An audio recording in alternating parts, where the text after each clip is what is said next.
بسم اللہ الرحمن الرحیم۔ کچھ لوگ بکری کا بچہ پالتے ہیں، کچھ لوگوں نے طوطا رکھا ہوتا ہے، کوئی چڑیا کے بچے کو پالتا ہے، اور کچھ لوگ ایسے بھی جو بندر کے بچے کو پالتے ہیں، کوئی کسی کو پالتا ہے۔ کسی انسان کے بچے کو بھی پالا کرو، کسی یتیم کے سر پہ بھی ہاتھ رکھا کرو۔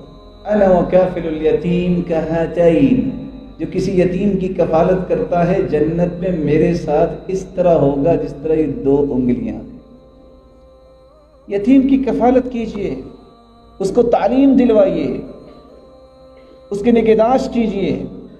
ایک لمحے کے لیے سوچئے، اگر میری اولاد یتیم ہو اس کا پرسان حال کون ہوگا؟ ہو یا نہ ہو وہ اللہ تعالیٰ نے لکھا ہے، لیکن تمہیں اگر جنت میں جانے کی تمنا ہے، اس کے محبوب کی رفاقت کی تمنا ہے، تم اس غرض سے یہ کام کرو، میں نے تو اللہ کے رسول کا ساتھ لینا ہے۔ کیسے ملے گا؟ یتیموں کی کفالت کرو۔ یا ایھا الانسان ما غرک بربک الکریم۔